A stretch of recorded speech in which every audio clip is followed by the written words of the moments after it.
자, 이제 실용글쓰기 제3강입니다. 우리 최신 기출문제 강의가 되겠고요. 한 문제 한 문제 모두 객관적이고 시험의 적합도가 높으므로 실용글입니다. 그냥 단순한 글쓰기가 아니고요. 그리고 또한 우리는 시험이기 때문에 오지선다, 단 하나의 정답, 명쾌하고 정확한 정답을 향해 가야만 합니다. 정확하지 않으면 국어가 아니며 그 정확한 국어를 위해서 지금부터 객관식 나머지 문제들, 그리고 이제 객관식에 이어지는 서술형까지 함께 진행을 해볼 겁니다. 다시 한번 강조하지만 객관식은 그냥 단순한 오지선다의 하나의 정답을 찾고 끝내는 것이 아니라 이것을 조금만 변형하면 서술형 문제로 자연스럽게 연결됩니다.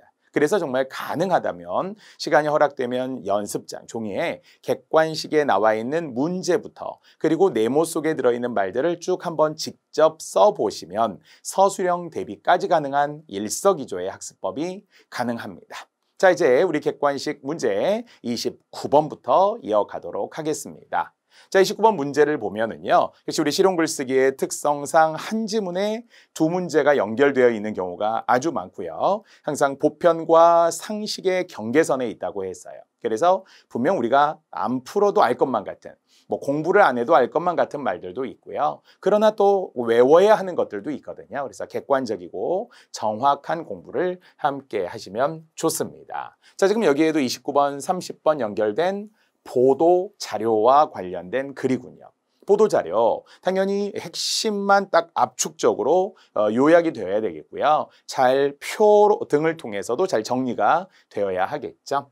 자, 우선 이렇게 가에 들어갈 수 있는 전체의 제목을 지금 이야기하고 있는데요. 이것이 추후에는 서술형으로도 이어진다라는 거죠. 물론 이제 전체의 제목으로 본다면 이 내용이 압축적으로 잘 정리가 되어 있어야 하는데요. 자, 지금 보니까 국민권익위원회, 줄여서 국민권익위라고 하는 곳에서 최근 3년간 등등의 권고한 시정 권고가 있어요. 그러니까 뭔가가 잘못되어 있으면 좀 시정해달라고 권고를 했고요. 그랬더니 그중에 84.7%가 수용이 되었다라고 합니다. 그러니까 결국 국민권익위원회에서 여러 가지 이제 의견들을 받게 됐죠. 수렴하게 되었고, 그래서 기관 등에다 이야기를 한 거예요. 이거 좀 시정해달라. 그랬더니 정말 대부분 시정이 되고 수용이 되었다라고 합니다. 그래서 지금 핵심이 84.7%의 수용률이라고 하는 것이 핵심으로 정리가 잘 되어 있네요. 물론 이제 밑으로는 각 기관에 따른 통계치이기 때문에 이거는 세부적인 내용이죠. 그래서 우리는 시작하는 것이 전체 내용을 포괄하는 거.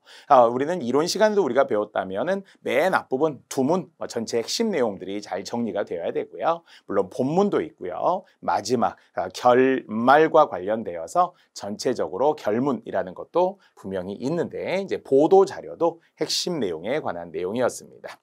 자, 그래서 결국 이 내용들이 잘 반영되어서 하나의 정답, 이제 제목과 관련된 게 뒤에 이어지고요. 자, 지금 이제 첫 번째 29번 문제는 위와 같은 글, 즉 그러니까 보도문이라고 했었죠. 보도문과 관련된 유의사항으로 적절하지 않은 것입니다. 자, 그랬더니 정답 5번에 보면 구체적이고 감각적인 어휘를 사용한다. 이상하죠. 보도문이라는 것은 짧은 문장에 정말 쉽고 짧게 핵심만을 간결하게 보도하는 것이고요. 그러면서 완결되었거나 주어진 자료로 가능한 내용을 가지고 작성을 하는 거기 때문에 완결된 내용 또는 예측 가능한 내용 이렇게 해서 한눈에 일목요연하게 알 수 있게 제시하는 게 보도자료, 보도문이 되겠습니다. 그러다 구체적이고 감각적인 어휘를 통하여 실질적이고 유용한 정보를 제공한다. 이런 것은 굳이 이야기한다면 광고문이 되겠죠. 광고문은 어때요? 보통 상품 판매를 목적으로 하는 것이 광고이기 때문에 설득을 목적으로 하는 거잖아요. 이 광고 보고 물건 사세요. 이렇게 되는 거죠. 그래서 우리는 광고에 여러 기법들도 있잖아요. 실제 정보를 노골적으로 말할 때도 있고요. 아니면은 숨겨놓을 때도 있고요. 참신하고 재미있게 표현할 때도 있고요. 언어 유희적인 표현들을 사용할 때도 있어요. 약 30초 정도 동안 이루어지는 광고에 정말 딱 각인이 되어야 되거든요. 그렇게 구체적이고 감각적인 어휘를 구사한다라고 하는 것은 광고문에 해당하는 것일 뿐 보도자료는 정확한 언어, 객관적이고 핵심적인 언어를 써줘야 되는 거니까요. 5번은 적절하지 않았습니다. 자, 이것이 29번이었고요. 자, 그래서 아까 이야기했던 표제죠. 보도자료의 표제, 제목에 들어갈 내용이니까 핵심 내용이 전체적으로 잘 반영이 되어야 되겠죠. 그렇기 위해서는 소재와 주제도 동시에 다 들어있어야 된다고 봐야 되는데요. 자, 역시 공통적으로 보이는 것이 국민 권유기, 이렇게 이제 딱 세 가지가 권고했다라고 하는 게 지금 주체로 지금 반드시 나와야 되죠. 벌써 1번 같은 것은 소재가 없잖아요. 5번도 마찬가지고요. 자, 이제 조금 더 들어가 봅시다. 그래서 권고 사항, 권고 이런 것들이 이제 다 겹치는데요. 제일 중요한 건 무엇이었다고요? 지난 3년간, 최근 3년간에 대한 권고를 84.7% 기관에서 수용했다. 뭐 이런 내용이 결국 전체 내용을 아우르는 것이 되겠습니다. 자, 물론 이제 뭐 현황 보고 이런 것도 있기는 있었어요. 하지만 현황 보고 자체가 지금 중요한 것이 아니었고요. 뭐 어쨌든 일부 부분과 관련된 내용에 불과하므로 결국 이것은 정답이 될 수 없었겠죠. 전체 내용을 포괄할 수 있는 것, 국민 권익위 주체도 있고요. 지난 3년간도 있고요. 그래서 권고의 84.7%를 수용했다. 물론 이제 이런 숫자와 관련된 것은 전체의 큰 헤드라인, 큰 제목 또는 구체적인 내용에 들어가기도 해요. 하지만 지금 내용에 의하면 밑에 더 지엽적인 각 기관별 수치가 나와 있었고 이거는 전체 평균 숫자를 말하는 거니까 아우를 수 있는 정보가 되겠군요. 표제 주관식으로도 대비해 보시기 바랍니다. 자, 이렇게 29번, 30번에 해당하는 보도자료, 보도문과 관련된 실용글이 나왔고요. 자, 이제 31번 한 문제군요. 자, 입사 한 달 차 신입사원이 선배인 김땡땡 씨의 도움을 받아 쓴 보고서입니다.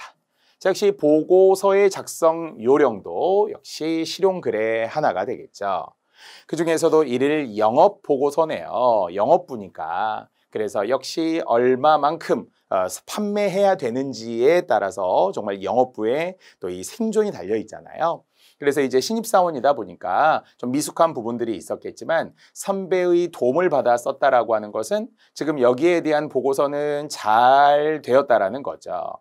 이것도 두 가지잖아요. 원래 신입사원이 쓴 거다. 어떻게 고쳐야 할 것이냐. 이런 문제도 있고요. 아니면은 이제 선배의 도움을 받아 이미 고쳐 쓴 거예요. 그러면은 잘 반영되었다라고 할 수 있는데요. 역시 부정형 문제가 많은 우리 실용글쓰기의 객관식의 특성상 여전히 1, 2번보다 3, 4, 5번을 우선으로 그리고 조금 긴 것들을 잘 살펴보셔서 함정이 어디에 있는지를 봐야 되겠죠. 자, 그랬더니 여기에는 잘 나와 있어요. 시간도 전체적으로 잘 적혀 있고요. 역시 어떤 것이든지 우리는 24시각제로 가야 되기 때문에 오후 1시 이렇게 쓰면 안 된다고 했어요. PM 1시 이런 거 아니고요. 13시, 15시, 18시 이렇게 이제 시간을 24시각제로 갔고요. 자, 또 동시에 이렇게 방문처와 면담자를 정확하게 직급에 맞게도 잘 써 놓았고요. 방문 횟수부터 방문 내용 그리고 전망 등급과 실적까지 정말 꼼꼼하게 지금 영업 일일 보고서를 잘 작성해 놓았습니다. 자, 뒤로 넘어가서 보았더니 역시 이제 정답이 되는 위치가 바로 이 비고 부분이었는데요. 본데 흔히 우리가 이제 비고라고 하는 것은 참고 사항이잖아요. 그래서 참고 사항, 참고 내용이라고 보았을 때 결국 오늘의 실적은 한 건, A등급 한 건, 그리고 뒤에서 이러한 책임자와 면담할 수 있었고 수주 확률도 높다. 자신의 판단도 지금 들어있고요. 그리고 이후 지금 땡땡물산과 땡땡상점은 이후 앞으로 어떤 도입의 이점을 언급할 예정이다. 이렇게 되게 구체적이고 자세하게 잘 썼더라라는 거죠. 구체적이고 자세하게 썼던 이유 중에서는 오늘 내가 했던 활동뿐만 아니라 앞으로에 대한 지금 전망 같은 거 있잖아요. 이후에 대한 어떤 계획들도 분명히 있고요. 그래서 누가 상사 입장에서 좀 잘 이해할 수 있도록 비고, 참고란에 구체적인 정보를 제공해 주었기 때문에 추후에도 이렇게 써야 된다는 거죠. 비고를 그냥 방문했음 끝, 오늘 뭐 몇 건 했음 끝 이런 게 아니고요. 이후에 대한 전망들, 그리고 다시 한번 상사가 판단하고 이렇게 되겠구나. 그럼 앞으로 우리가 어떤 영업 전략을 짤 때 잘 고민해 봐야 되겠구나라는 것까지를 잘 방향을 제시한 것이라고 할 수 있습니다. 나머지 뒤에까지도 뭐 똑같은 방식이 되겠죠. 자, 그렇다면 문제 의도에 의하면 역시 비고란에 관한 부분을 좀 주목해 주시고요. 자, 이제 문제에 의한다면 네 가지가 잘 반영이 되어 있고 한 가지는 지금 뭔가 좀 결여되어 있는 거예요. 좀 부족하게 지금 설명을 한 거죠. 잘못 설명한 거예요. 자, 그랬더니 나머지는 모두 들어있었는데 이 비고, 아까 우리가 참고 사항이라고 분명히 이야기했는데요. 그날의 영업 실적만을 간략하게 정리해 보고 했느냐? 그렇지 않잖아요. 아까 우리가 실적도 정리해 보고 했지만 이후에 일어날 거, 그래서 어떤 전망에 관한 것이거나 아니면은 역시 상사가 판단하는데 또 도움이 될 수 있도록 어떤 의견도 개진해 놓았다라는 거죠. 여러 가지 의견을 개진했기 때문에 되게 결과적으로 좋은 어떤 보고서였다라고 할 수 있겠죠. 그렇다고 비고란인데 아까 실적 한 건, 뭐 A등급 한 건 이렇게만 쓰지는 않았잖아요. 그러므로 이미 보고서의 내용과 일치하지 않았다라는 것을 쉽게 알 수 있습니다. 자, 나머지는 방문처의 기업명과 면담자의 부서나 직책을 써두었죠. 근데 이게 없을 때가 있대요. 방문했다가 중요한 게 아니라 그래서 누구를 만나느냐, 어떤 직급의 사람을 만나느냐 이런 것들도 자세히 반영을 해야 된다는 거고요. 자, 상담 내용 간결하고 알기 쉽게 요약해서 기록해 놓았었죠. 면담의 소감으로 등급을 A, B, C 이렇게 등급을 매겼고요. 또 이후에 방문에 참고하는 게 좋겠죠. 영업은 특히나 그렇죠. 많은 사람을 만나야 되기 때문에 이걸 잘 기록을 해놓지 않으면 나중에 누구였더라, 뭐였더라, 어떤 일이었더라 또 다시 한번 새로 시작할 수 있거든요. 그러면 안 되죠. 또한 몇 번째 방문인지 이렇게 써놓은 것이 선배의 조언을 얻어서 받았던 그러한 지금 보고서가 되겠습니다. 자, 31번이었고요. 자, 이제 32번으로 갈게요. 자, 이제는 실용글 중 연수 자료가 되겠습니다. 자, 이제 사원들이 연수를 가서 조금 더 자기 개발도 하고 또 전체적으로 집단이 모여서 한 해 공동의 목표를 가지고 또 정보를 제공하고 또 그러면서 빠졌고 누락됐고 몰랐던 부분들을 서로 공유하기도 하고요. 또 윗사람들이 다 하나의 또 지시에 하달할 때도 있죠. 그래서 땡땡전자 연수원에서 작성한 연수 자료가 되겠습니다. 자, 그럼 이제 여러 가지 표가 세 가지가 나와 있는데요. 기술 혁신의 자질과 역할과 관련하여서 다양한 역할, 그 다음에 혁신 활동, 그 다음에 필요한 자질과 능력들이 있더라라는 거고요. 자, 이름상으로 보면 한 5가지가 나와 있네요. 아이디어 창안, 챔피언, 프로젝트 관리, 정보 수문장, 그리고 후원이 있는데요. 역시 아무래도 표를 볼 때는 아래 부분, 이 아래의 표들을 조금 더 눈여겨 잘 봐주시고요. 자, 정보 수문장이라고 하는 것은 조직 외부의 정보를 내부 구성원들에게 전달하는 활동을 지금 이야기를 합니다. 그러니까 우리가 수문장, 말 그대로 골키퍼죠, 키퍼. 그래서 여기도 나오는 것처럼 키핑입니다. 게이트 키핑인데 잘 지키면서 또 때로는 통로가 되어서 연결해 주는 거 있죠. 또 조직 내에서의 정보원 기능을 해주는 것이 결국 수문장 역할이다. 지금 이렇게 했다는 거예요. 그래서 때로는 정보를 잘 지키기도 하고 또 통과하게도 해주고 막아주기도 하고 이러면서 일종의 소통하는 거네, 소통하는 거. 이러려면은 뭐가 어떤 능력이 지금 필요하겠어요. 대화도 잘 되어야 하고. 사실 뭐 꼭 그렇지는 않습니다만 예전에는 막 술도 같이 마셔주면서 나쁜 의미의 술상무가 아니라 좋은 의미에서 서로 소통하고 이야기도 들어주고 또 위에도 연결해주고 이런 역할을 하시는 분들이 있었거든요. 그래서 분명 뭐 높은 수준의 기술적 역량 뭐 이런 것도 있을 수 있어요. 근데 이것이 사람과 사람 간의 지금 문제잖아요. 내부 구성원들에게도 잘 정보를 전달해주고 아까처럼 조직 내에서도 하나의 정보원 기능을 하기 때문에 사람과 사람 사이의 관계, 바로 대인 관계가 되겠죠. 자, 이것도 우리가 대인 관계와 관련되는 NCS에서도 시험에 되게 잘 나오거든요. 뒤에 대화에서도 나오겠죠. 경청해야 될 것이고 소통이 이루어져야 될 것이고 이런 것들도 잘 수렴해야 될 것이고요. 자, 이런 게 지금 정보 수문장과 관련된 내용 하나이고요. 자, 또한 이제 후원해주는 역할을 하는 분들, 그래서 혁신에 대한 격려와 안내, 그럼요. 잘한다, 잘한다, 스폰서죠. 코칭도 되어 있고요. 조언도 해주되 주로 격려해주고 또 그러면서 혁신에 대한 자원 획득을 지원해주는 거죠. 격려와 지원이잖아요. 그래서 정말 때로는 뭐 우리 어떻게 예전이라면 뭐 금일봉도 위에 뭐 대통령이 금일봉도 장관이 금일봉도 주면서 약간 격려해주기도 하고 아니면 가끔씩 이제 내려와서 뭐 사장님들이 이렇게 오늘 회식해 이렇게 하면서 또 지원도 해주고 뭐 여러 가지가 있을 수 있습니다. 그래서 뭐 조직의 주요 의사결정에 대한 영향력 이러한 자질과 능력이 또 필요하겠네요. 자, 이런 이제 두 가지를 통해서 제가 연수 자료의 핵심 뒤에 문제를 통해서 제가 설명을 했습니다. 그 중에 하나 후원 부분에 주목해야 될 게 바로 뒤에 문제 32번이었어요. 자, 위 연수자료를 바탕으로 각 역할을 강조하는 사례를 보충하여 쓰고자 한다. 그러면은 다음 사례가 들어가기에 적절한 것인데요. 지금 네모 속에 중요한 키워드 딱 두 개였어요. 혁신 활동을 지원하고 그 다음에 뒤에서 격려해준다라고 했었죠. 그것이 어디에? 맨 마지막 부분에 그런 경영진이 잘해주세요, 부탁합니다. 옛날 같으면 뭐 임금이 뭐 예전 집현전 학자들에게 가서 격려해주던 세종대왕부터 비롯하여서 이렇게 이제 격려해주는 거죠. 힘내세요, 치얼업, 파이팅 해주세요, 뭐 이런 거죠. 자, 이런 내용과 관련된 게 아까 어디라고 했다고요? 후원, 바로 스폰서 또는 코칭 이런 것들을 하나의 역할, 그 중에서 아주 중요한 부분의 역할 하나로 볼 수 있겠죠. 물론 나머지 아까 우리 5가지 있었으니까 이 용어들도 함께 표를 통해서 기억하시면 되겠고요. 자, 두 번째입니다. 자, 그렇다면 아까 우리 설명하던 그 정보 수문장과 관련하면서 사람과 사람 사이의 관계, 바로 대인관계 이야기를 하기로 했었잖아요. 그래서 기술적 역량 또 뿐만 아니라 뒤에서도 이 대인관계의 능력들이 매우 중요하다, 추가한다 이렇게 지금 이야기했다라는 것이죠. 그 중에서 연결을 했더니 정보 수문장은 원만한 대인관계 능력이 필요하더라. 사람과 사람 사이에서. 그래서 조직 외 또는 조직 내에서의 어떤 정보들을 잘 이어주고 막아주는 그런 역할들, 또 소통해주는 그런 역할을 하는 것이 정보 수문장이라고 했습니다. 하지만 나머지는 지금 모두 표가 지금 바뀌어서 나온 것이기 때문에 제가 한 번 더 수정을 했습니다. 아이디어 창안 그러면 새로운 분야의 일을 즐기는 바로 그러한 자질과 능력이 필요할 것이고요. 또는 챔피언이라는 게 아이디어의 응용에 관심을 갖는 것이죠.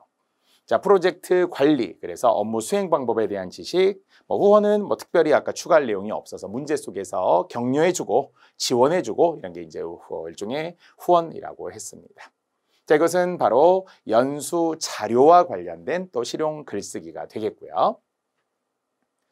자, 이제 또 하나의 문제 34번, 35번 연결되어 있는 지문 하나입니다.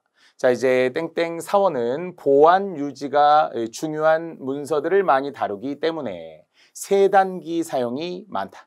세단기라고 하는 거 잘 아시죠? 간을 세자, 끈을 단자. 그래서 우리 종이 같은 거 세단기에 딱 집어넣으면 쫙 종이가 이제 잘 뜯겨져서 가늘게 끊어져서 결국 정보 보안을 위한 것이잖아요. 특히 어디에 많아요? 은행에 많고요. 또 외부로 이 정보가 유출되지 않아야 하는 어떤 직장 내에서는 당연히 각각의 공간에 세단기가 들어있죠. 그래서 A4 용지, 종이 같은 거 딱 넣으면 득득득득득득 해서 갈려서 나오게 되는 거예요. 자, 그런데 이제 사용 매뉴얼들을 보았더니 그 매뉴얼의 내용에 되게 중요한 정보들이 여기에 주의사항으로 들어있었습니다. 자, 특히 주의사항을 보았더니 겨울철 건조한 날씨로 인해 이제 결과적으로 다 인과관계들이거든요. 정전기가 발생하고 자, 그렇다면 이게 가득 참 풀이라는 표시, 파지함이라는 오류를 일으킬 수 있다. 이렇게 했다라는 거예요. 그렇겠네요. 애초에 출발이 건조한 날씨에 건조하다 보니까 정전기가 많이 발생. 그럼 아무래도 좀 종이가 들뜨게 되잖아요. 탁 붙지 않고. 그렇다 보니까 분명히 용량은 다 차지 않았음에도 불구하고 이 센서가 이미 다 찼다. 이렇게 더 들어갈 수 없게끔 하는 경우가 있어요. 자, 이런 오류를 방지하기 위해 또 목적이잖아요. 항상 우리가 목적인지 아니면은 원인인지 이런 게 우리 정보 안에서 잘 확인이 되어야 돼요. 그래서 일단 객관식 또는 주관식에서도 자주 보이는 표현이 목적이라는 말이 자주 보이거든요. 목적, 취지, 동기, 뭐뭐 하기 위해 이게 다 같은 말이거든요. 우리는 행복하기 위해, 뭐 정말 건강하기 위해, 뭐 돈을 벌기 위해 이런 것도 다 많잖아요. 자, 이런 것들이 모두 다 합격하기 위해 목적이에요. 목적, 취지, 동기, 뭐뭐 하기 위해, 위해서, 위하여 다 똑같은 말입니다. 물론 원인이라는 것은 원인, 이유, 때문에, 왜냐하면 이런 거잖아요. 자, 그래서 이런 오류를 방지하기 위해 이제 어떻게 해야 돼요? 전원을 꺼야 해요. 전원을 꺼야 하는 이유는 전기니까. 그래서 전원을 끄고 내부를 섬유탈취제나 유연제, 섬유유연제를 이용하여 젖은 걸레, 그러네. 전원을 꺼야 하겠네. 전원을 끄지 않으면 이 물기로 인해서 결국은 감전의 위험이 있거든요. 그래서 또 감지 센서의 오류를 예방할 수 있다. 그래서 지금처럼 전기를 조심해야 돼서 전원을 꺼야 되고, 또 어린이들이 아무래도 이것저것 만지다 보면 고장도 날 뿐더러 다칠 수도 있어요. 빨려 들어갈 수도 있어요. 손가락 같은 게 엄청 위험하고요. 옷도 마찬가지죠. 옷 같은 것 아니면 넥타이 같은 거 이런 거 끼임 주의해야 하고요. 또 세단 매수를 확실히 준수해야 되겠죠. 꽉 차면 또 비워주어야 하고요. 복사기도 마찬가지죠. 저도 뭐 복사기 사용들을 뭐 많이 예전에 했습니다만 정전기가 뭐 정말 엄청 많이 발생하고 종이 같은 거 특히 겨울철에 그렇고 비 올 때 많이 그렇거든요. 그러면 어떻게 한다고요? 이렇게 딱 종이도 탁탁탁 해서 털어도 주고 이렇게 해서 딱 너무 이렇게 붙지 않도록 해주기도 합니다. 자, 어쨌든 이제 두 가지 내용들이 있었고요. 특히 이 내용을 주목해 주시고 주의사항을 주목하여서 세단기 사용을 어떻게 할 것인가 이렇게 된다는 거죠. 자, 그러면 지금 핵심 내용에 기억에 쓴 글이 무엇입니까? 라고 했네요. 자, 이제 풀 파지함에 풀 가득 찼다라고 한다면 어떤 일이었겠냐는 거죠. 최근처럼 겨울철 건조한 날씨가 이어질 때 공간이 남아있는데도 이런 메시지가 나타났어요. 그럼 아까 우리 어떻게 하기로 했었죠? 이 부분에 적절한 것, 전원을 끄고 그 다음에 걸레에 섬유유연제를 묻혀서 내부를 닦아주세요. 이렇게 이야기했던 거죠. 이게 이미 아까 내용과 관련된 핵심 정리니까요. 나머지는 뭐 단순히 전원을 껐다 켰다 이런 거 하지 않았고요. 물론 끼임이라는 것도 있었어요. 옷 같은 거. 그러나 지금 이게 건조한 날씨와 관련이 되기 때문에 건조한 날씨에 아직 남아 있었다라면 이것은 전원을 끄고 나서 섬유유연제 등을 통해서 닦아주세요. 이렇게 했던 거죠. 나머지 관련이 없습니다. 그냥 앞에 있는 내용과 관련된 사실적 정보 일치라고 할 수 있겠습니다. 자, 또 하나의 문제가 있고요. 이제 주의사항 아까 1, 2, 3, 4가 있었고요. 자세하게 이제 설명서를 써야 합니다. 자, 적절한 것은이었습니다. 그래서 아까 우리 항목과 관련된 4가지가 있었는데 그중에 제일 적절한 거 또 전기 조심과 관련해서 전원을 끄라고 했잖아요. 물이 묻은 손으로 전원 플러그를 만지지 마세요. 그럼요. 그래서 전원을 끄고 또는 약간 이제 물기가 조금 있는 그런 수건, 걸레 같은 것으로 이렇게 좀 닦아주면 좋다. 이렇게 분명히 했었잖아요. 유연제를 통해서. 이 내용이 어울립니다. 하지만 지금 옷김과 정해진 매수 아니죠. 어린이 접근 금지는 위험하니까 그런 것이죠. 매수의 초과가 아니었고요. 또 역시 아까 전기 조심에서의 어린이의 사용은 어린이 접근 금지 조금 요걸 이야기하는 거죠. 자, 이런 내용들을 다 또 제자리로 제가 한번 맞춰봤어요. 아까 옷끼임 주의해서 넥타이 아니면 이런 정말 볼펜, 뭐 머리카락 이런 것들에 주의하라고 했고요. 어린이는 위험하기 때문에 감전이나 화상 등 부상의 위험이 있어서 또 정해진 매수를 지켜주세요 하는 세단기 사용과 관련된 일종의 사용 설명서라고 하는 실용 글쓰기가 되겠습니다. 그래서 실용 글과 관련되는 문제 맞고요. 역시 보편적이고 되게 상식적인 그런 정보로 보입니다. 자, 이제 36번으로 가볼게요. 자, 앞에 설명했던 거와 좀 관련이 있는데요. 특허 명세서입니다. 정말 이제 특허와 관련되니까 그 제품에 대한 특징들이 특장점 등이 잘 나타나야 되겠죠. 자, 중요한 것은 고안의 목적이라고 나왔다는 거죠. 이것이 한 번 더 서술형으로도 굉장히 잘 나오는 말이면서 이제는 필기해 드릴게요. 목적 그럼 뭐라고요? 취지 또는 동기 뭐뭐 하기 위해 이 위해만 보이면 100% 목적이라고 했었죠. 건강하기 위해, 행복하기 위해, 잘 살기 위해 이런 것들이 다 우리가 알고 있는 목적이에요. 그래서 예전 교과서에 국어 교과서에 오랫동안 들어있었던 글 중에 하나가 인생의 목적이라고 하는 것도 있었고 독서의 목적이라는 것도 있어요. 인생의 목적, 인생은 무엇을 위하여 사는가? 독서의 목적, 무엇을 위하여 책을 읽느냐? 그러면 위해 이런 말이 계속 나오겠네요. 자, 그러면은 이 고안의 목적이라고 하는 것이 바로 여기에 지금 들어간다는 거죠. 그러면은 지금 내용을 보니까 무인 항공기용 기계식 수신 전환 장치를 이제 하나의 특허로 내는 거잖아요. 자, 이제 그래서 어떠한 장점이 있다는 거예요. 본 고안은 이렇게 했죠. 어떤 생각을 끌어내는 것이 이제 우리가 고안이 되는 거고요. 특히 핵심 내용은 여기에 있네요. 맨 마지막에 보니까 그로 인해. 그래서 여러 가지 쭉 흐름들이 나오긴 했었는데 그로 인해 안전하게 비행을 할 수 있는 그렇게 무인 항공기용 기계식 수신 전환 장치를 제공하기 위한 것이다. 지금 이렇게 했다라는 거죠. 여기 있네요. 안전하게 비행을 할 수 있는 그러한 장치를 제공하기 위해서 지금 이렇게 특허 명세서를 지금 통해서 고안을 하게 되었음을 알려주게 된 거죠. 자, 답은 바로 마지막이 되겠고요. 위한에 주목하면 되겠습니다. 그로 인해서 원인 결과와 함께 이어가게 된 것이죠. 자, 이 내용을 그대로 잘 정리한 것 1, 2, 3, 4, 5번에 지금 정보가 많았기 때문에 한 페이지에 넣지 않았고요. 정답 5번 여기에 있네요. 그로 인해 안전하게 비행을 할 수 있는 그러한 수신 전환 장치를 제공하는 데에 뭐가 있다고요? 목적이 있더라라는 이야기죠. 그래서 안전하게 비행을 하기 위해 하는 게 지문의 맨 마지막 부분에 이미 목적에 가까운 정답을 직접 준 거잖아요. 직접 준 걸 핵심만 잘 찾아서 정리하면 되겠습니다. 자, 36번이었네요. 자, 37번입니다. 자, 역시 이것도 일반 직장에서 참 흔히 나타날 수 있는 그런 사례들이긴 한데요. 각각 이제 두 팀이 있어요. 가 팀이 있고요. 나 팀이 있어요. 자, 그런데 가 팀은 어때요? 자, 보통 이렇게 회의한다 그러면 요즘 이제 젊은 세대들이 싫어한다는 거예요. 왜냐면은 그냥 좀 시간만 많이 잡아먹고 결국은 한 이야기 또 하고 열심히 하라는 이야기인데 불필요하게 좀 낭비되는 경우들도 많고요. 거듭 이야기하지만 그냥 위에서 명령하다시피만 하니까 자꾸 이제 딴짓하게 되고 정말 이게 무슨 회의가 의미가 있느냐 무용론이다 이렇게 이야기할 때도 있는데요. 자, 그러면 이 팀장은 좀 참신하네요. 막대풍선을 불게 하고 긴장을 풀게 한대요. 자, 이것은 어느 정도 이렇게 독특하고 참신하고 유연한 어떤 그런 회의 방식을 통해서 어느 정도 성공적인 결과를 가져다 주었대요. 그래서 새로운 관점으로 생각할 수 있게 하고 많은 해결 방안을 내놓게 되었다는 거예요. 그래서 장점 단점이 있겠지만 지금 가의 장점으로 지금 가 팀의 장점으로 본다면 뭔가 창의적이죠. 그리고 좀 유연하다라고 하는 거예요. 회의하자마자 막대풍선을 다 불게 하고 이렇게 말하면 그냥 좀 재밌게 신선하게 시작할 수 있죠. 하지만 또 생각해보면 이것이 어떠한 성과나 어떤 결과와 관련된 실질적인 건 아니죠. 그냥 우리가 부장님이 커피 타주면서 시작한다고 해서 그 팀이 엄청 잘 되고 꼭 이런 건 아니잖아요.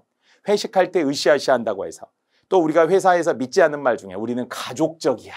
우리는 가족처럼 일을 해. 이거 정말 믿지 않는다고 하잖아요. 회사에서 우리가 너무 열심히 하지 말라 이런 말도 있기는 하지만 그냥 각각의 업무 분담에 맞게 그리고 바로 나 팀처럼 각자가 리더가 되고 리더십을 공유하고 교환하고 서로가 멘토와 결국 멘티가 잘 조화로우면서 그래서 서로 능력을 신장시키는 것이 결국 좋은 거잖아요. 자, 하여튼 가 팀은 창의적이고 유연하다라는 지금 장점으로 보았고요. 자, 이제 나 팀은 이렇습니다. 자, 각자 강점과 약점을 정리해서 2인 1조로 짝을 준 다음에 그렇게 해서 서로 지도하고 또 짝을 바꾸기도 하고요. 교차 훈련도 합니다. 그랬더니 결국 모두에게 이익이 되고 적극적으로 동참하게 되었다. 사실은 가보다는 나의 장점이 좀 많아 보이네요. 그러니까 결국은 서로가 리더가 될 수 있도록 그러한 기회를 공유하게 되는 것이고요. 그러면서 서로 성장하게 되잖아요.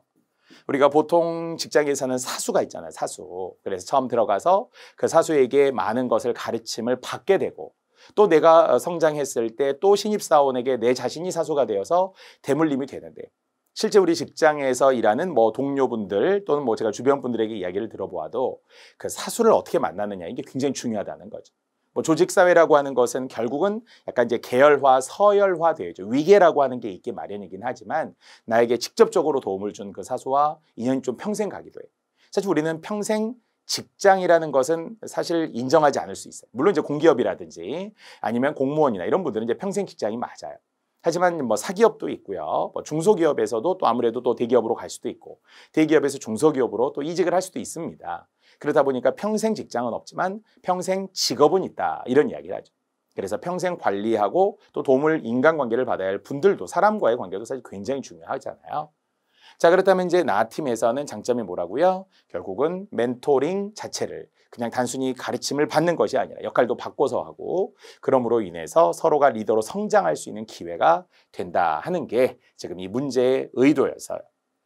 자, 나팀은 팀원 간의 리더십 역할을 공유, 특히 리더십 이렇게 해야 되겠죠. 이걸 종종 리더쉽이라고 하는 분이 있어요. 절대 안 되고요. 외래어 표기법에 의하면 100% 리더십, 멤버십, 파트너십, 프렌드십, 쇼맨십, 팔로우십 이런 십으로만 쓰는 것이 이 샤셰, 셔셰, 시쇼슈 외래어 표기법과 관련이 됩니다. 그래서 결국 각각 리더로서 능력을 발휘할 수 있는 기회를 제공하고 각자 성장할 수 있는 기회가 되면 좋겠죠. 그래서 상사 역할도 역지사지, 입장도 바꿔보고 또 그래서 리더는 이런 고충이 있겠구나라고 하면서 실제 우리는 또 다른 리더가 될 수도 있으니까요. 큰 곳에서의 꼬리가 될 수도 있지만 작은 곳에서의 머리가 될 수도 있거든요. 그러한 장점을 4번으로 나팀의 장점으로 잘 소개했습니다. 자, 반면 가는 지금 아까 창의적이고 좀 유연하면서 참신하게 막대 풍선 불고 이런 거 있었잖아요. 자, 그렇다고 해서 지금 사명과 목표를 명확히 제시한 건 아니고요. 뭐 특별히 막 효과적으로 문제 해결 과정에 각자 참여하고 이런 것도 아니죠. 뭐 개인이 지닌 장점도 지금 뭐 특별히 나오지 않았고요. 자, 나팀이 그렇다고 규약 절차 방침을 막 명확하게 규정하고 이런 건 아니죠. 물론 지금 내용에 의하면 뭐 교차에서 리더십을 발휘하게 할 수 있도록 하는 건 가능하지만 말이죠. 역시 뭐 나와 달리라고 해서 가가 그랬지만 성과의 결과에 뭐 초점을 맞춘다 이런 것도 아니었겠죠. 그래서 적절하지 않고 또 알 수 없는 내용들도 있었습니다. 자, 이 두 팀의 설정을 해놓고 각 팀의 장점 또는 뭐 단점이 나타날 수 있는 것을 문제로 물었어요. NCS요. 우리 뒤로 가니까 상당히 NCS와 관련된 이 국가 직무 능력 표준과 관련된 그런 문제 유형들이 굉장히 많습니다. 그래서 여러분이 그냥 단순히 실용 글쓰기라고만 생각하지 마시고 NCS와 관련된 기초 업무 능력들이 있거든요. 그런 것도 국어와 관련해서 가볍게 책자들이 있으면 살짝 보셔도 좋습니다. 대인관계, 소통, 팀과 관련된 운영들 이런 것도 있고요. 자, 38번입니다. 자, 상식의 문제 그냥 다 맞을 수 있는 문제죠. 갈등의 단서입니다. 자, 그래서 필기 도구를 생산하는 땡땡 회사 맞아요. 뭐 모나미 이런 거 우리나라에서는 사실 그런 예들이 있어서 물론 한정판을 만들고 또 위기를 극복하고 이렇게도 합니다만 그래서 필기 도구를 생산하는 이제 회사를 그냥 예를 든 거고요. 부도 위기에 처해 있는데 특별 대책반을 만들었고 자유롭게 의견을 제시하라고 했고 그래서 이제 내가 이야기를 하려고 했어요. 지금 내용에 의하면 지금 을이 다음과 같은 제안을 합니다. 이렇게 재고를 줄여야 합니다라고 말하자마자 병이 잠깐만요 이렇게 했다는 거죠. 갑을병정이 이제 상황을 준 거죠. 가로막았다라는 거예요. 이게 이제 벌써 갈등이 되겠네. 우리 같으면 말 꼬리를 물고 가는 것도 문제, 중간에 말을 자르는 것도 문제잖아요. 이것이 결국 우리가 대화에서 필요한 두 가지 경청과 소통이라는 거예요. 경청과 소통 능력이라는 것이 굉장히 중요하고요. 뭐 대화의 경률이라고 하는 것도 이론서에 있습니다. 그런 의미에서 협력도 필요하고요. 공손한 것도 필요하고요. 겸양이라는 것도 필요하지만 첫 번째 기울여서 잘 들어야 되겠죠. 그랬구나 이렇게 이야기하면서 일단 들으려고 해야죠. 그래서 소통인데요. 이제 공감이죠. 공감. 이런 공감을 통해서 이러한 것들이 소통이 잘 이루어져야 되죠. 그랬구나. 충분히 그럴 수 있어. 맞아. 아까 우리 역지사지라고 했듯이 그래 너의 입장에선 충분히 그럴 만해. 이런 것들을 우리가 이제 공감하는 거예요. 자, 그런데 또 뒤에서도 재고를 줄일 수 없어요. 또 이렇게 말도 안 돼요. 약간 감정적으로 했네. 큰 소리로 말했어요. 그러면 당연히 을 입장에선 기분이 나쁘겠죠. 자유롭게 의견을 개진하라고 했고 자유롭게 그냥 좀 재고 문제 이렇게 제 이야기를 했을 뿐인데 지금 당장 병이 가로막으면서 큰 소리로 감정적으로 좀 이야기를 했어요. 그렇기 때문에 지금 갈등의 단서는 타인의 의견 발표가 끝나기 또 전에 그 의견에 대해 공격했다라는 거예요. 그래서 다시 한번 경청, 공감, 소통 이런 게 결국 서로 대화를 나눌 때 필요한 원칙, 경륜이 되겠습니다. 서로 비난하고 지금 이런 건 아니고요. 물론 서로를 공격하고 이런 게 아니죠. 물론 감정적인 것처럼 보일 수는 있었어요. 5번의 일부 큰 소리로 막 이야기를 했으니까. 하지만 서로를 막 공격, 토론 때 꼭 그런 거 많이 하더라고요. 정치권 여야 그렇게 보면은 나중에는 말싸움하고 감정 다툼하고 말꼬리 자르고 막 이럴 때 있긴 한데요. 여기서는 누가 지금 병 입장에서 일방적으로 의뢰말을 가로막고 큰 소리로 지금 사실 막 비난을 하다시피 한 거죠. 자, 갈등의 사례를 지금 주었고요. 자, 39번도 한번 볼까요? 자, 이것도 우리 실용 글쓰기에서 좀 꼭 필요한 이론입니다. 자, 업무 수행 시트. 이제 업무 수행을 위해서 이렇게 표로 잘 업무표 같은 걸 이제 정리를 해야 되는데요. 원래는 이제 업무 수행 시트에는 3가지가 보통 있다고 합니다. 자, 그중에 바로 여기에 나와 있는 것을 워크플로우라고 하죠. 그래서 워크플로우 시트입니다. 자, 그러면 워크플로우라고 하는 것은 플로우라고 하는 것이 결과적으로 흐름이거든요. 지금 여기에 바로 정답이 되는 동적으로 보여주죠. 화살표가 있으니까 처음에 시장 조사를 해서 이렇게 대상을 설정하고 설문조사 끝에 작성을 하고 또 그런 다음에 또 이렇게 시작을 해서 조사 대상을 설정하고 설문조사를 하고 끝내고 이런 과정들을 통해서 하나의 동적인 흐름을 잘 보여주었다라고 하는 겁니다. 자, 그게 바로 정답으로 나와 있는 것처럼 애초에 동적으로 보여준다. 이런데 흐름이라는 말이 이미 애초에 워크플로우라는 말을 알고 있다면 흐름을 동적으로 보여주는 데 효과적이라는 것을 알 수 있습니다. 자, 두 번째 이제 이 업무 수행 시트 가운데는 체크리스트라는 것도 있죠. 체크리스트라고 하는 것은 진짜 우리가 이렇게 체크하면서 V자, V자, V자, 동그라미, 동그라미, 동그라미 이렇게 표시하면서 그 리스트를 짜는 것이 또 업무 수행과 관련된 시트의 종류가 됩니다. 특히 체크리스트 같은 경우는 뒤에 나오기도 합니다만은 이것은 주로 어디에서 우리가 많이 본 적이 있어요. 화장실 청소와 관련된 표 있잖아요. 그러면 실제 우리가 몇 월 며칠 이렇게 해서 마치 바둑판처럼 그래서 담당자가 있고 그러면서 여기에 체크했다, 몇 시에 체크했다, 오늘 어떻게 표시했다 이렇게 표시되어 있는 것들 이런 것들을 체크리스트라고 하겠죠. 자, 이것이 또 잘 나타나 있는 것은 뭔가를 명확하게 할 때 보여주고요. 뭔가 기준에 대해 질문하고 파악하는 데 도움이 되고요. 또 그러면서 이렇게 세부적으로 나누면서 수준을 달성하고 이런 것들이 다 가능합니다. 그래서 지금 여기에는 1번, 3번, 5번이 모두 다 이 체크리스트와 관련된 업무 수행 시트이고요. 자, 세 번째는 또 하나의 간트 차트라고 하는 게 있죠. 이 간트라고 하는 것은 사람 이름이죠. 미국의 간트라는 사람이 직접 만들었던 표입니다. 자, 이 간트 차트는 어떻게 돼 있어요? 이게 바로 단계별로 막대 그래프인데요. 이것도 우리가 어디서 많이 본 적이 있죠. 그래서 역시 표가 있으면 여기에 막대로 이렇게 이제 표시한 거죠. 이전과 이후를 색깔로 나누기도 하고요. 각 단계별로 이렇게 표시해 놓은 것을 간트 차트라고 합니다. 자, 이것은 여기 세 번째 간트 차트가 여기 4번과 관련이 있어요. 자, 이제 의도는 3가지 딱 외울 수 있겠냐라는 거예요. 업무 수행과 관련된 시트, 그 표를 우리가 이제 정리를 할 때 3가지 방법이 있다.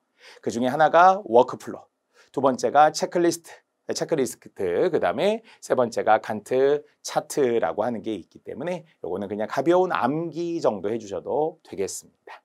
자, 그래서 결과적으로 여기에 어울리는 정답은 2번 워크플로우라는 게 흐름을 동적으로 보여주었다라고 하는 것을 충분히 우리는 알 수 있습니다. 그래서 다 워크플로우라고 하는 것에 또 때로는 장점을 이렇게 그대로 워크플로우 시트를 통해서 작성을 합니다. 자, 39번이었고요. 자, 또 40번으로 가볼까요? 자, 49번 이것도 되게 약간 상식적이라고도 할 수 있는데요. 자, 팀워크를 훼손하는 경우들이 종종 있어요. 특히 영업팀이라면 말이죠. 그래서 영업팀 이 땡땡 팀장이 이 자료를 바탕으로 팀워크 훼손을 방지하기 위한 대책이잖아요. 그러니까 좋은 거죠. 문제는 적절하지 않은 겁니다. 그럼 이제 영업팀 중에 뭐 하나 예를 들어도 좋지만 자동차 같은 거 판매하는 영업사원분들이 있잖아요. 그러면 다 본인들이 거기에 뭐 자동차 회사에 속해 있기도 하지만 나는 개인 사업자다. 라는 생각들이 있어요. 그래 자동차 판매 한 대당 수당이 얼마고 나에게 얼마가 떨어지고 뭐 이런 거 하다 보니까 이제 경쟁이 많이 붙잖아요.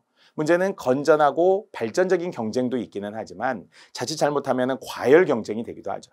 그래서 상대방을 오히려 막 깎아내리기도 하고 편법을 쓰기도 하고 그러면 이제 팀워크 자체에는 좀 저해가 될 수밖에 없겠죠. 자, 그래서 이제 우리가 보상을 하긴 하는데 너무 지나치게 개인별 차등폭을 확대하거나 너무 지나치게 금전적인 보상에만 치중하게 되면 단기 성과 그리고 가시적인 재무 성과만 중시하게 돼요. 사람 관계가 피폐해지게 되는 거죠. 그래서 오래 가지도 않아요. 그런 조직은 막 깨지기 쉬워요. 잘못하면 다 서로 잘났다. 단지 나의 이익을 위해서만 한다 이런 거죠. 자, 그래서 이제 이런 것들이 조금 너무 획일적으로 적용되기 때문에 좀 미흡할 수 있다라는 거예요. 그래서 이제 이런 것들을 원래 미연에 방지하기 위해서 어떻게 하죠? 성과급이라는 것도 주기는 하는데 팀별로 전체적으로 좀 배분해서 골고루 균형 있게 하기도 하고 뭐 개인의 능력은 개인 능력대로 인정은 해주고 그래서 오래 갈 수 있는 게 좀 중요하겠죠. 그래서 이제 결국 CEO나 구성원의 입장에서는 야, 요거는 좀 문제다. 팀워크를 훼손하고 또 과도한 실적이나 결과를 지향하기 때문에 그래서 문제가 있다라는 것이죠. 자, 이제 그렇다면 대책을 5가지로 세울 수 있고요. 관계 없는 게 있겠죠. 관계 없는 거는 뭐예요? 정말 개인의 능력만을 중시하는 거. 오히려 팀워크에 저해되는 게 지금 여기에 상반되게 하나 나왔던 거죠. 그래서 야, 그래도 어차피 경쟁 아니야? 어차피 유형 자산에 있겠지. 그러니까 어떤 특정한 능력 있는 사람. 우리 같으면 이달의 판매왕, 뭐 보험사도 있고요. 자동차도 뭐 자동차의 판매왕 뭐 이런 거 있더라고요. 자, 유형 자산에 있으니까 시장 가치에 따른 인사 관리가 이루어져야 한다면 그것이 오히려 팀워크를 훼손하는 결과를 초래할 수밖에 없겠죠. 야, 어차피 사람이야. 야, 이 무형 자산이 아니고 딱 이렇게 잡아놔야 되고 딱 성과 중요하고 결과로 말하는 거지 영업팀이 말이야. 뭐 이렇게 말하면서 그냥 오로지 성과 지상주의로만 갈 수 있다는 거예요. 자, 이렇게 되면 결국은 지금 문제를 해결하는 것이 아니라 오히려 문제를 악화시킬 수 있다라고 보므로 상반되는 답 4번이 되겠습니다. 하지만 나머지는 그래도 공정하게 평가하고 또 동기를 유발해요. 물론 명확한 성과 측정에 따라 성과를 공정하게 평가하기 때문에 그래 차등급은 인정하자는 거죠. 어느 정도에 대한 거 잘한 사람은 잘하고 많이 뭐 영업을 해서 성과를 냈으니까 하지만 그게 좀 공정해져야 되고요. 그 다음에 역시 이러한 특성들을 잘 고려해야 되며 이러한 것들을 적절하게 조합해야 되고 뒤에서도 결국 구성원들의 결속력이라는 것을 이끌어내기 위해 팀워크를 훼손하지 않도록 방지하는 대책이 되겠습니다.